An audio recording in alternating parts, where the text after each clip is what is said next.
दिमाग खराब है लोगों के, वही दिमाग खराब है और बीमारी से और खराब। स्ट्रेस, एंजाइटी, डिप्रेशन, ओसीडी, दौरे पड़ते हैं दिमाग के, नींद नहीं आती है, और ये दिमाग गड़बड़ तो पूरे सारी बॉडी की सिग्नलिंग गड़बड़ हो जाती है, सारा यहां से कंट्रोल होता है।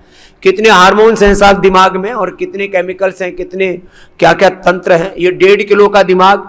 अच्छा बताओ, एक तो दिमाग क्यों खराब है, आपस में वाणी व्यवहार स्वभाव आचार विचार ऊंचा नीचा हो रखा, पता नहीं जो भी कुछ है गड़बड़ घोटाला हो रखा।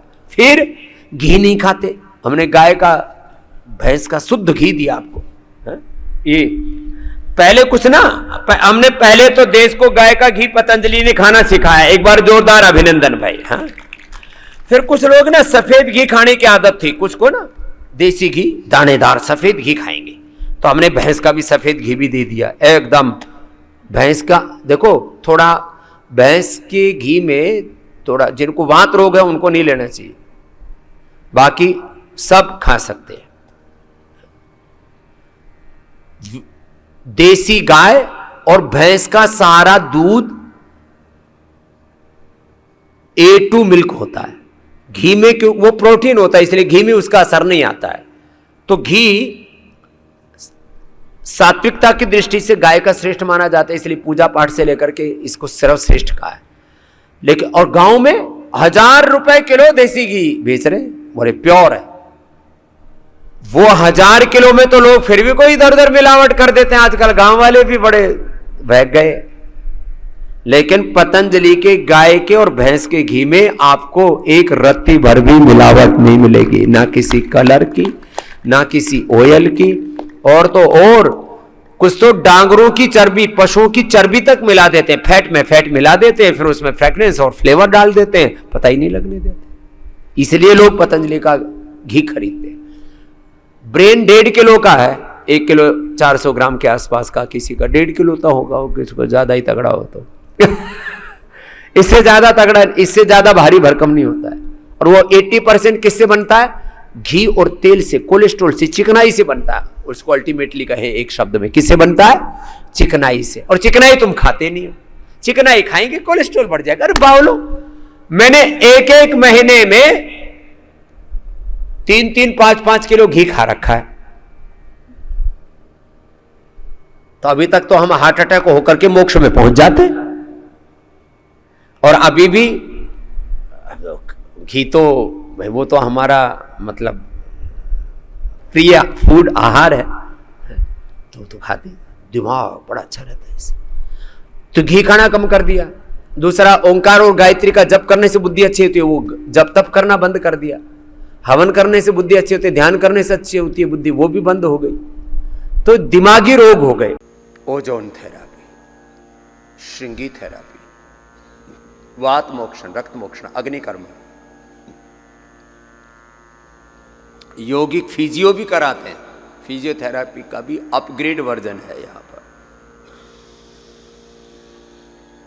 सिरोधारा से लेकर के, अक्षय तर्पण से लेकर के, नस्से से लेकर के, स्टीम से लेकर के, कर्णपुर से लेकर के, अलग अलग प्रकार के अभ्यंग, स्नेहन, स्वेदन, वमन, विरेचन, रक्त मोक्षण,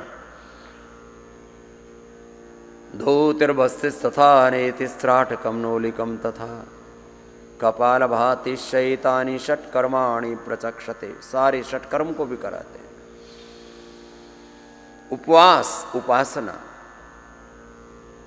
अलग अलग रोगों में अलग अलग प्रकार से फास्टिंग कराते हैं। निर्जला उपवास, जलोपवास, रसोपवास। फिर उपवास का ही हमने एक नया स्वरूप तय किया है, तक्रकल्प, तक्र पर उपवास, तक्र उपवास, क्षीरोपवास, क्षीरकल्प। अब लीवर की प्रॉब्लम ज्यादा बढ़ जाती है तो हम उसको गॉट मिल्क देते हैं, शुगर अर्थराइटिस में कैमल मिल्क देते हैं। तक्रोपवास, क्षीरोपवास, तक्रकल्प, क्षीरकल्प। वात रोगों में वातकल्प, वात, पित्त, कफ, इन रोगों में एक विशेष डाइट हमने तय की। मधुमेह में मधुकल्प, खीरा, करेला, टमाटर का जूस ही देते हैं, पेनक्रियाज को पूरा अवसर देते हैं उभरने के लिए। कल ही मैं मिल रहा था कुछ बच्चों से, टाइप 1 डायबिटीज का मुख्य 3 कारण पता लगा है अभी तक मुझे। Synthetic medicine, synthetic nutraceuticals, vitamins, synthetic food. लंबे समय तक बच्चों को एंटीबायोटिक्स दे दी, एंटी एलर्जिक दवा दे ली। कल ही खुशी, बुद्धदेव आदि बच्चों को जिनकी 50-50 यूनिट इंसुलिन चल रही थी, उनकी बंद करवाई। किसी की 1-2 दिन में हो जाती है, किसी को 5-7 दिन लगते हैं। धीरे धीरे करके कम कर देते हैं। जब बाहर से इंसुलिन लेना कम करते हैं तब शरीर अपने आप बनाने लगता है। किसी की 1 ही दिन में, किसी की 2 दिन में, किसी की 7 दिन में, किसी की 10 दिन में बंद हो जाती है। अभी हमने टारगेट किया है ये तय कि आने वाले 1 साल में 1000 से ज़्यादा रिसर्च पेपर हम टॉप इम्पैक्ट के इंटरनेशनल जर्नल्स में प्रस्तावित करने वाले हैं, छपवाने वाले हैं और पूरी दुनिया में एक नया इतिहास बनाने वाले हैं कि आखिर ये बीमारियां हो क्यों रही। बीमारियां हो रही हैं सिंथेटिक दवाओं से, सिंथेटिक विटामिन से, सिंथेटिक फूड से, जंक फूड से, कचरा खा रहे हैं। बच्चे ने खाया पैरासीटामोल, क्रोसिन, डोलो और एंटी एलर्जिक दवा खाई, कुछ एंटीबायोटिक खाए, बच्चों को हो गई। टाइफाइड की दवा खाई, बच्चों को हो गई टाइप 1 डायबिटीज। अरे भाई, जब फीवोग्रिट है, टाइफोग्रिट है, गिलोय घनवटी है, ज्वरनाशक है, महासुदर्शन घनवटी है, क्यों ये जहर खाते हो? अब लोगों को समझ में आ रहा है। मैं वो दिन जल्दी देखना चाहता हूं, पहले भारतवर्ष में और फिर पूरी दुनिया में।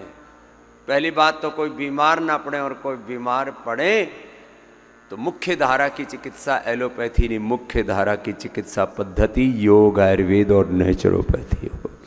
मुख्य जीवन पद्धति सनातन जीवन पद्धति होगी। मुख्य शिक्षा पद्धति भारतीय शिक्षा पद्धति सनातन वैदिक शिक्षा, गुरु शिष्य परंपरा की ये शिक्षा पद्धति होगी। ये होगा और इसी से दुनिया सुखी होगी, नहीं तो पूरी दुनिया में तबाही मची पड़ी है।